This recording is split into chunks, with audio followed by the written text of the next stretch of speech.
Hey everybody, you're watching Call the Corn Star. If you're even slightly interested in farming or just want to watch a 26-year-old farmer get some stuff done, you're in the right place. Today we're going to be continuing our adventure in the heated shop at my house. We are trying to get this thing buttoned up for the last of the electrical, make sure all the light switches work. We just want everything to walk in and work. So that's what we're going to be working on today, getting this building done. The difficult part about all this is where do we start? We got this conduit running over here where we have outlets on it. We want to run an identical setup on the other side of the building. We need to get conduit in order to do it. We need to get some wire. We need to get outlets. Roman and I have been working on getting the garage door set up. I have just a little bit of tying up some wires I need to do here just so that it looks nice and clean. Okay, that was an easy job. On to the next one. We gotta get different outlet covers on here, and we also need to get the cold air intake coming in for the tube heater. Ready, Roman? Always ready. So in order to make it so that the tube heater can breathe when we have a bunch of dust, welding fumes, and everything else going around here, not sucking that up into the tube heater, we're gonna utilize a clean air intake. We used to have a forced air furnace behind this wall, and so when the furnace kicks on, it needs to expel that exhaust out. Well, we had an existing hole right there already, so we're just gonna utilize that hole for our clean air intake now. Only problem is we don't have a hole on the inside of the building yet, so we need to drill one, or more specifically, Roman needs to drill one. Andale. Why me? You're better at it. Need these? I do. But I was hoping to put my warmer gloves first before I have my hands froze. Yeah, I understand when you don't have your gloves on, your hands just get so cold and then you can't work at all. That's why you cannot work.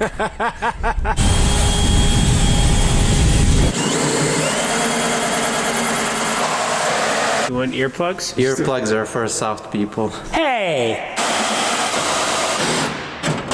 These drills have so much torque, so if you're not careful and just hold it with your one hand, it can twist out your wrist. Learn it the hard way.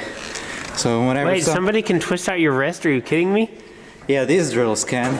We found someone who can beat you in arm wrestling. Yeah, that's my arm wrestling partner. Hold on, I gotta put on my Frisbee gloves. Here we go. See if we can make it into the trash can. Well, that flew a lot further than I anticipated. Hold on, I'm pulling this bird's nest out.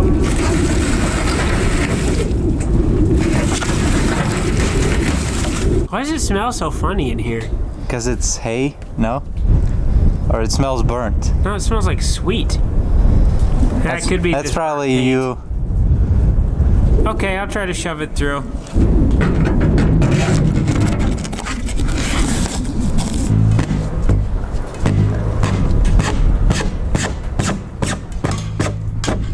Okay. Is that good?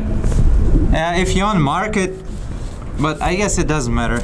We just need to try that cover before we go too far. Okay, do we want to get the cover? And then I'll mark it here on the inside because we have to put a 90-degree angle on it. Sure. Okay.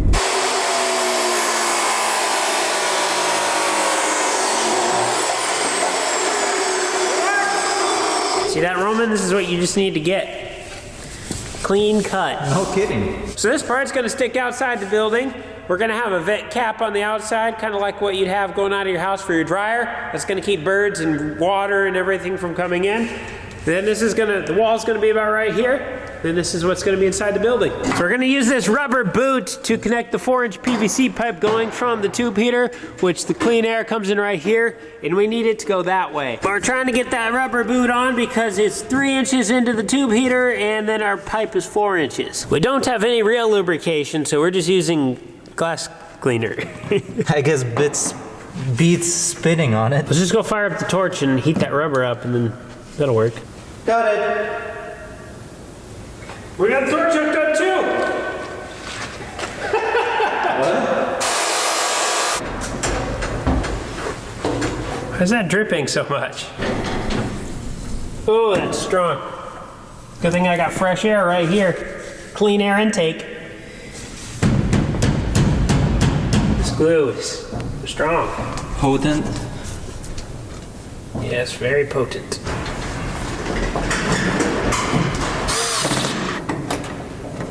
We just need to get the rest of this tied up. We got one tie-up strap here. We ran out of it. So when we go to our Menards run, we're going to finish tying up this side. We'll get the gas line tied up. And then we are going to be done talking about a tube heater. I am sick of the word tube heater. No mas. No mas tube heater after today. We will have it done. I think we're at the point now we need to make a Menards run. Roman's going to run to town, go do that. And I have a marketing meeting with marketing lady Kristen.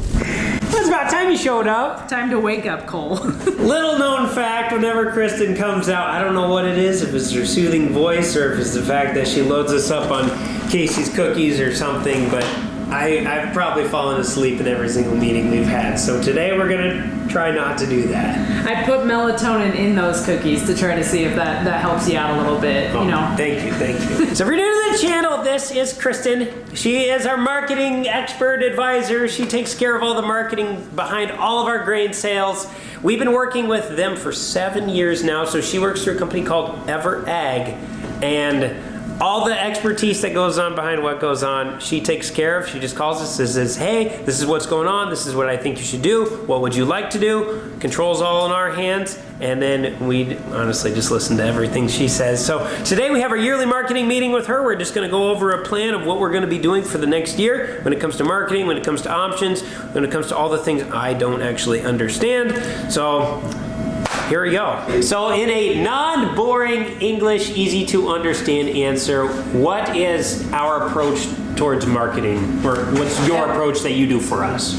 Pretty simple. We help you sell the cash using futures and waiting on the basis.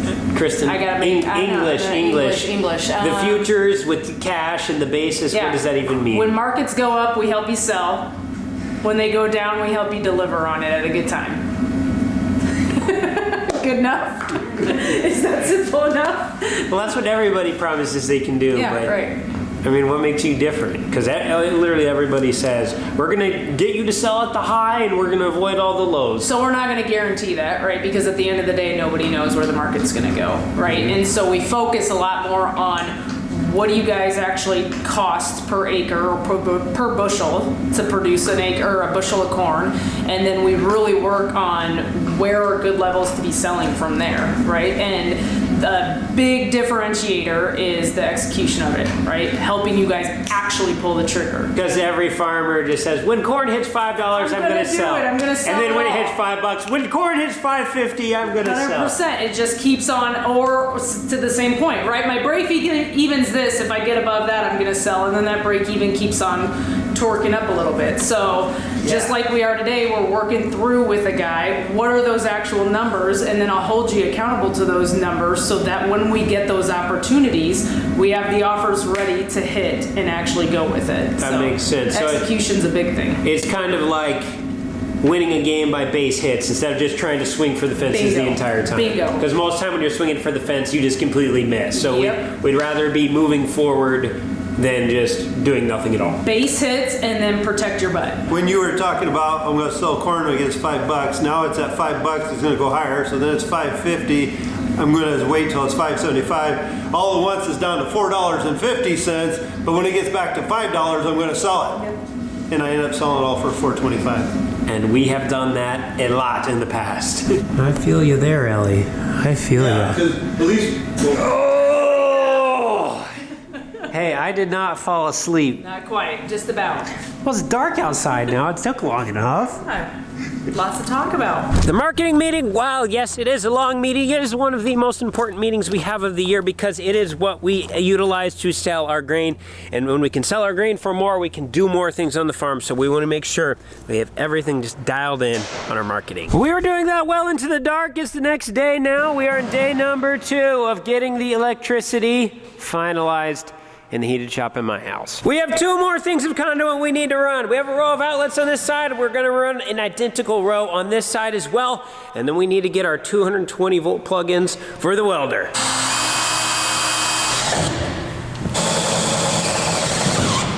I need to run to the main heated shop and see if I can find a 1-inch drill bit. Let me demonstrate something real quick.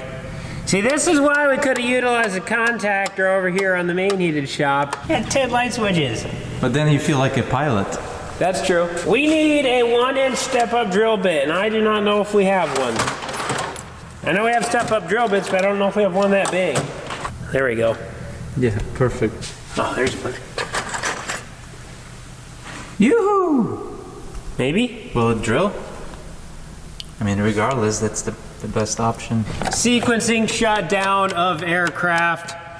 Let's go.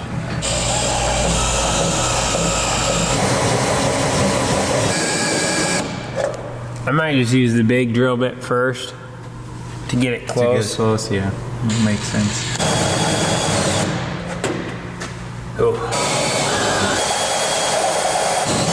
I don't know why, but it seems like our drill bits around here are always just terrible. Could we do a 3/4 inch here? That's what for the I was first gonna- box and then go? But I wanted to try on my boxes if the metal is a little softer on it. But that's what I was looking into it.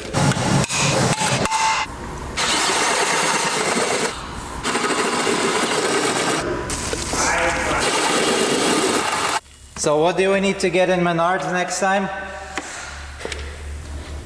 Step-up drill bit? Yes.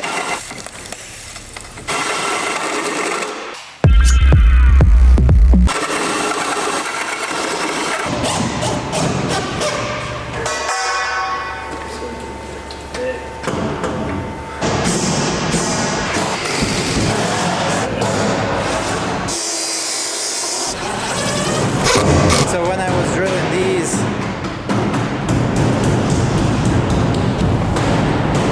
so I drilled one extra because I forgot that one.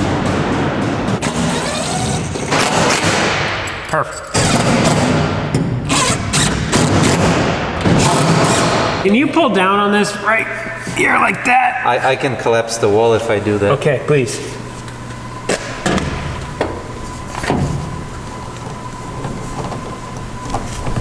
Are you pulling?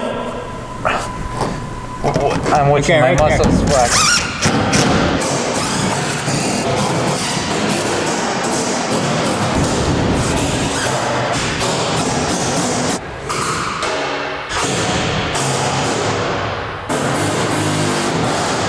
We got all of our 220 conduit up. We don't have any wire in this yet. Roman has to leave in just a little bit, so we're trying to get all the 2-guy jobs done before he leaves, so then it's just a 1-guy job after that. So running wire through these is going to be a 1-guy job, but hanging up with the conduit over here, 2-guy job, and then also getting the wire going from the box up and over the door and then down, also a 2-guy job. So we're going to focus on trying to get that wire up right now.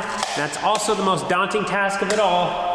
So it's good to get it done. Start with the hard one first, and then you have the fun, easy ones after you get the hard one out of the way. That's my philosophy, and we're sticking to it today.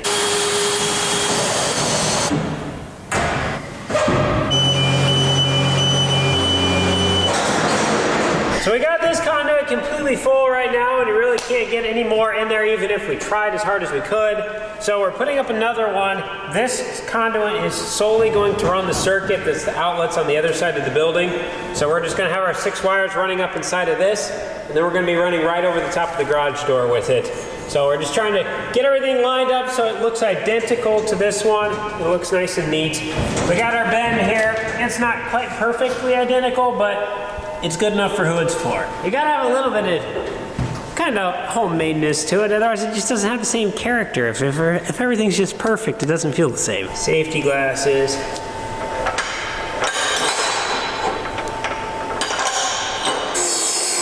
Go up there and see what we got for a measurement. We got a 3/4 inch butt connector.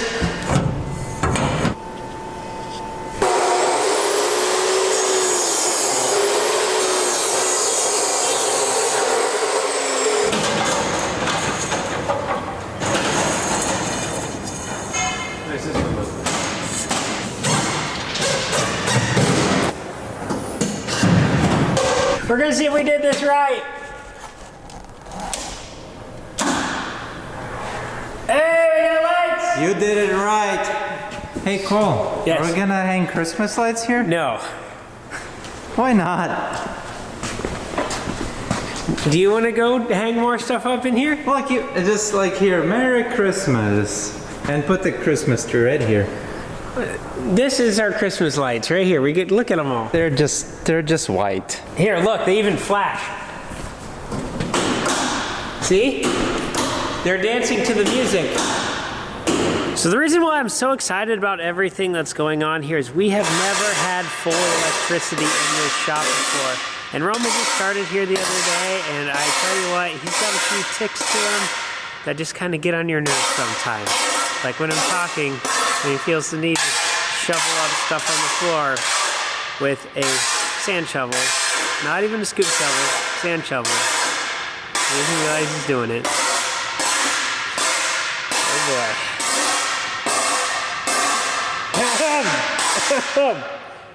Can you please be quiet for a moment? Okay, I'm sorry. I'll do something else. We built this building in 2006. We've never had anything permanently wired up in here. It's always been drop cords running everywhere, and we've had like 4 lights working. So I'm just super excited to get this actually done, so we can just turn things on with switches. Roman, what do you not understand? Well, this chain was laying in the way. I need to move it. That's the last thing. All right, cut. Okay, here we go. We're gonna try to get this wire drug across to the other side. I'm looking forward to not dragging any more wire.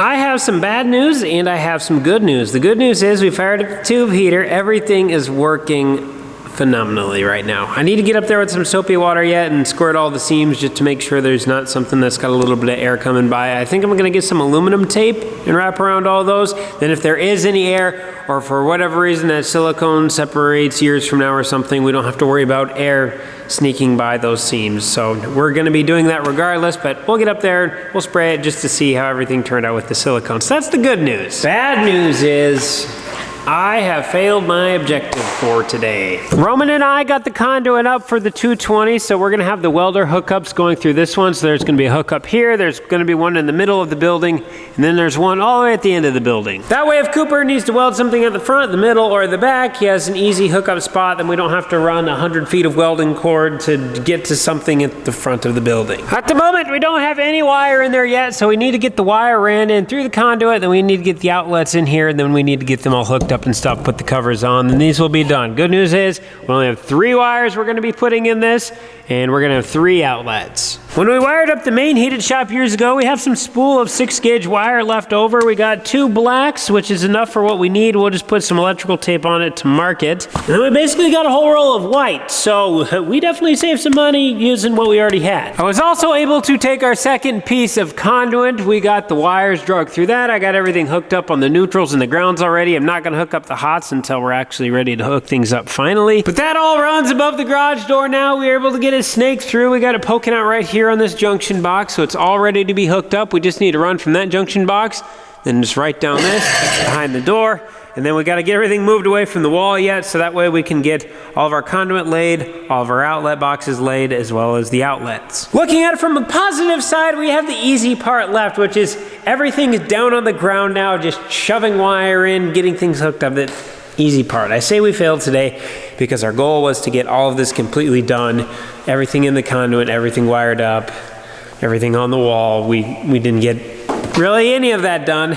It just took longer than anticipated. Everything up there, it took me like 3 hours to get wire from over on that side of the building across down into the box and actually get things hooked up. It just kept catching on all the little joints and the wires inside, and a lot of trial and error. Push it in, get stuck, pull it out, bend some stuff, try different things, shove it back in, try from that side of the building, then come to that side of the building, and we finally got it. We may have failed our objective for today, but here's the thing. We worked as hard as we could with the skills we have, and we worked as much as we could with the tools that we have available to us. So we put in a full day of effort here, and sometimes that is just how the cookie crumbles. You have things that just slow you down or take longer than anticipated. We're not gonna count today as a failure. We're just gonna get up tomorrow and say, you know what, we wanted to get that done yesterday, but took a little longer. We're gonna get it done today. We're not gonna let it get us down. We're just gonna keep hammering it out. And this is a long-term game. Life is a marathon. It's not about a sprint.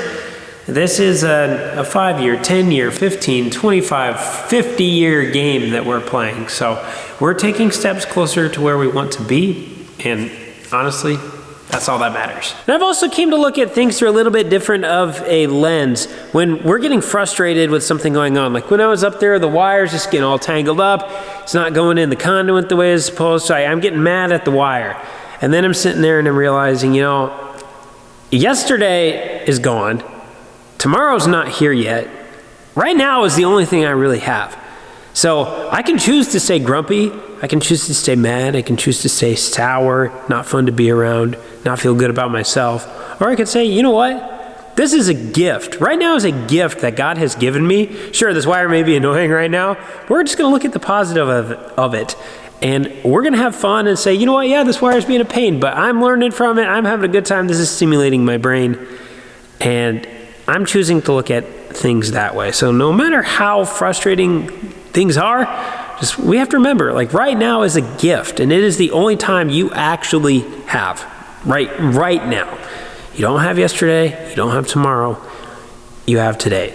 So make the absolute most of it. Speaking the most of it, I'm tired.